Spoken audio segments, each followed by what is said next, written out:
నమస్తే అండి, ఎలా ఉన్నారు అందరూ? బాగున్నారా? నేనైతే బాగున్నానండి. మీ అందరికీ అమ్మవారి ఆశీస్సులు ఎల్లప్పుడూ ఉండాలని కోరుకుంటూ ఈరోజు ఒక మంచి వీడియోతో మీ ముందుకు వచ్చాను. ఈ రోజున చాలా ఈజీగా ఉండే ఒక మంచి పరిహారం గురించి తెలుసుకోబోతున్నాం. ఈ చిన్న పరిహారాన్ని చేసి చూడండి. ఎందుకంటే ప్రతి ఒక్కరికి డబ్బు కావాలి, ఐశ్వర్యం కావాలి, సొంత ఇల్లు కావాలి, కారు కావాలి, భూమి కావాలి, వస్తువులు కావాలి, బంగారం కావాలి. ఇవన్నీ కావాలి అంటే, డబ్బు కావాలంటే ఇదంతా కొనాలని ఎవరైతే అనుకుంటున్నారో ఈ పరిహారాన్ని మీరు చేసుకుంటే మీరు కొనగలిగే మార్గాలు మీకు తెలుస్తాయి. ఇంకా ఈ పరిహారాన్ని మీరు చేసుకుంటే రాజయోగం కలుగుతుంది. ప్రతి ఒక్కరికి ఈ రోజుల్లో చూసుకుంటే డబ్బు అనేది అవసరం. మీకైనా, నాకైనా, అందరికైనా సరే, ఎవరికైనా డబ్బు కావాలని కోరుకుంటారు కదా. మరి డబ్బు ఎలా వస్తుందండి? మనం కష్టపడితేనే వస్తుంది. కానీ ఎంత కష్టపడుతున్నా మన చేతిలో డబ్బు నిలబడకపోయినా, డబ్బులు రాకపోయినా, ఆ యోగం కలగకపోయినా పూర్వకర్మల యొక్క ప్రభావం మన మీద ఉందని మనం అర్థం చేసుకోవాలని మన పురాణ గ్రంథాల్లోనూ, జ్యోతిష్య తాంత్రిక గ్రంథాల్లోనూ చెప్పబడింది. అలానే మన పెద్దలు చెబుతూ ఉంటారు ఈ మాటలన్నీ. ఇప్పుడు మనం ఏదైతే డబ్బుగా తీసుకుంటున్నామో అది పూర్వజన్మ పుణ్యఫలం అని చెప్తారు. పూర్వజన్మలో మనం పుణ్యం బాగా చేస్తే ఈ జన్మలో ధనం వస్తుందని మన శాస్త్రంలో చెప్పబడింది. కష్టపడినా కానీ అనుకున్నది డబ్బు రానప్పుడు, అంటే మీరు వస్తువులు కావాలి, డబ్బులు కావాలి, ఐశ్వర్యము, ఇల్లు, భూమి, కారు ఇవన్నీ కావాలనుకుంటున్నారు. కావాలనుకునేవారు ఈ చిన్న పరిహారాన్ని మీరు చేయండి. ఖచ్చితంగా మీరు ఏవైతే కొనుక్కోవాలని కోరుకుంటున్నారో అవి కొనడానికి మీకు మార్గాలు తెలుస్తాయి. ఒక్కోసారి మీరు ఎంత ప్రయత్నించినా కానీ ఆటంకాల వల్ల ఆ పనులు ఆగిపోతాయి. అంటే అక్కడ కుజగ్రహము అలానే సూర్యగ్రహం, ఈ రెండు గ్రహాల యొక్క అనుగ్రహం మీకు సరిగ్గా లేకపోతే జాతకరీత్యా ఏ వస్తువులు కూడా మనం కొనలేం. మన జాతకంలో సూర్యగ్రహము అలానే కుజగ్రహం బలంగా ఉంటే ధనము, సంపద, బంగారము, ఇల్లు, వస్తువులు ఇవన్నీ కొనుక్కోగలుగుతాం. ధనం నిలబడుతుంది. ఈ పరిహారాన్ని మీరు చేసుకుంటే సూర్యబలాన్ని, కుజబలాన్ని మీకు ఇస్తుంది. చాలా మంచి పరిహారం అండి. ఎవరైతే ఈ కోరికలతో ఉన్నారో తప్పకుండా ఈ పరిహారం చేసుకోండి. మంచి ఫలితాలు ఇస్తాయి. నమ్మకంతో చేయాలి. మరి మిగతా విషయాలన్నీ తెలుసుకునే ముందు ఒక చిన్న రిక్వెస్ట్ అండి, ఈ వీడియోకి ఒక లైక్ ఇవ్వండి. ఇంకాను అనేక రకాలైన సమస్యల గురించి ఈ మధ్యన చాలామంది అడుగుతున్నారు కదా. ఏవైతే అడుగుతున్నారో సమస్యలు, వాటికి సంబంధించిన పరిహారాలు చాలానే ఉన్నాయండి మన ఛానల్లో. మీరు ఒకసారి ఛానల్లోకి వెళ్ళి చూడండి. మీ సమస్యకు సంబంధించిన పరిహారాన్ని మీరు ఎంచుకొని అక్కడ చెప్పిన పదార్థము, సమయము అన్నీ మీకు కుదిరి చేయగలిగే వీలుంటే తప్పకుండా పరిహారాన్ని చేయండి. అంటే ఒక సమస్యకి ఎన్నో పరిహారాలు ఉంటాయండి. అన్ని పరిహారాలు కూడా మంచి ఫలితాలు ఇచ్చేటివి. కానీ ఒక పరిహారం ఒకరికి వీలవుతుంది, మరొకరికి వీలు పడదు.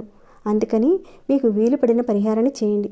ఇంకా సబ్స్క్రైబ్ కాకుండా ఉంటే ఛానల్ సబ్స్క్రైబ్ చేసుకొని నోటిఫికేషన్ బెల్ ఆన్ చేసి పెట్టుకోండి. వీడియోని పూర్తిగా చూడడానికి ప్రయత్నించేయండి. అన్ని విషయాలు తెలుస్తాయి. ఇక పరిహారం మాటకు వెళ్దామండి. ఈ పరిహారాన్ని ఆడవారైనా మగవారైనా ఎవ్వరైనా చేయొచ్చు. ఆడవారు నెలసరి సమయంలో మాత్రం చేయకండి. ఇంకాను మైలు ఉంటే చేయకండి. చాలా ఈజీగా ఉంటుందండి. ఇక ఈ పరిహారానికి కావాల్సిన పదార్థాలు ఏంటో ముందైతే చూద్దాం. ఇక్కడ ఒక ఎర్రటి క్లాత్, రెడ్ కలర్ క్లాత్ ఇలాంటిది ఒకటి తీసుకోండి.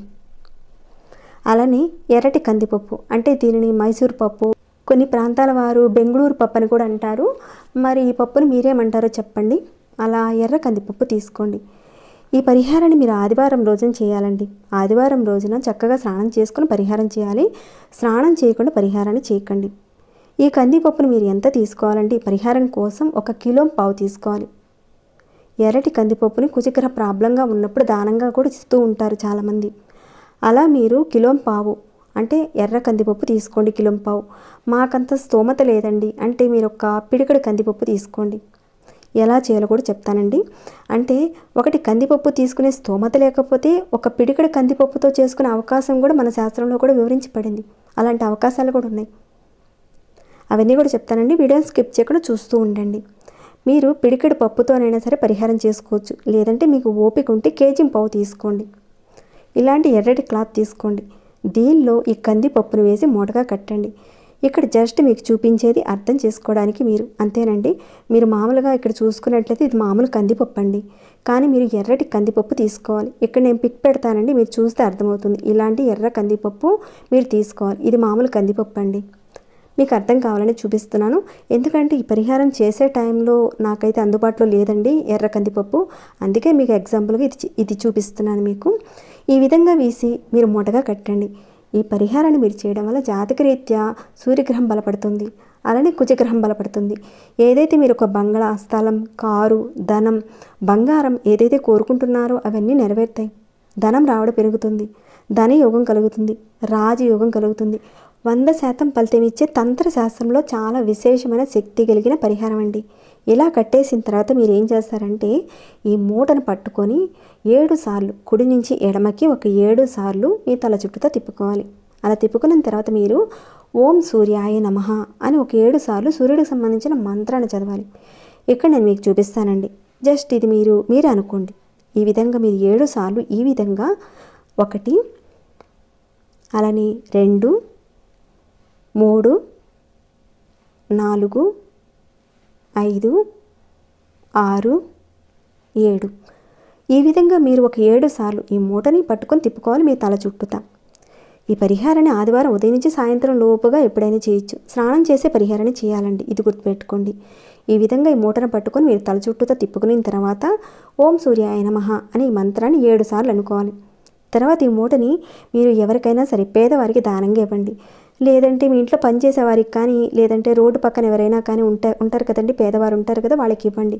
ఒకవేళ మీరు అనుకోవచ్చు అలా ఇస్తే వాళ్ళు తీసుకోరండి, అలా కాస్త అనుమానంతో మీకు ఇవ్వాలనిపించకపోయినా పర్వాలేదండి, ఒకవేళ తీసుకుంటానంటే ఇవ్వండి.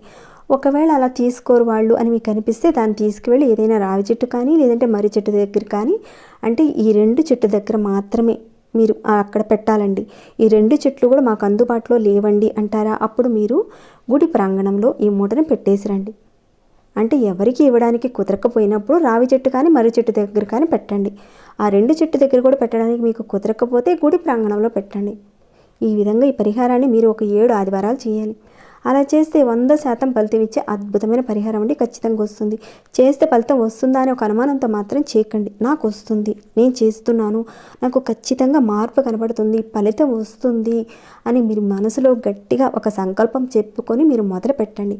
అప్పుడే మంచి ఫలితం వస్తుందండి. ఏదైతే మీరు ఒక కోరుకుంటున్నారో అది ధనము, డబ్బు, భూమి, బంగారం, ఇలా ఏదైతే మీరు కోరుకొని చేస్తున్నారో అవి నెరవేరుతాయండి. ఇందాక చెప్పుకున్న ఆ రోజునే చేయండి, వేరే ఇతర రోజుల్లో మాత్రం చేయకండి. ఫలితాలు అయితే రావండి. అక్కడ పదార్థంలో ఉన్న శక్తి, పంచభూతాల్లో ఉన్న శక్తి అక్కడ కలిస్తేనే మనకు విశేషమైన ఫలితం వస్తుందండి. అది కూడా నమ్మకంతోనే చేయాలి. ఇలాంటి పరిహారాలన్నీ కూడా చూస్తే చాలా ఈజీగా అనిపిస్తాయి, కానీ అక్కడ ప్రకృతిలో ఉన్న శక్తి మనకు సహాయం చేయడానికి ఎప్పుడు చూస్తూ ఉంటుందండి. మనం దాన్ని కరెక్ట్గా మనం వాడుకున్నట్లయితే ఖచ్చితంగా మనకున్న కోరిక నెరవేరుతుందండి. చెప్పిన విధంగా మీరు ఒక 7 వారాల పాటు చేయండి. ఒక వారం చేసాము, 3 వారాలు చేసాము, కుదరలేదండి అని చెప్పి చేస్తే ఫలితాలు అయితే రావండి. ఖచ్చితంగా చెప్పిన విధంగా చేయండి, చెప్పుకునే విధంగా చేయండి. మంచి ఫలితాలు మీరందరూ కూడా పొందాలని నేను కోరుకుంటున్నాను.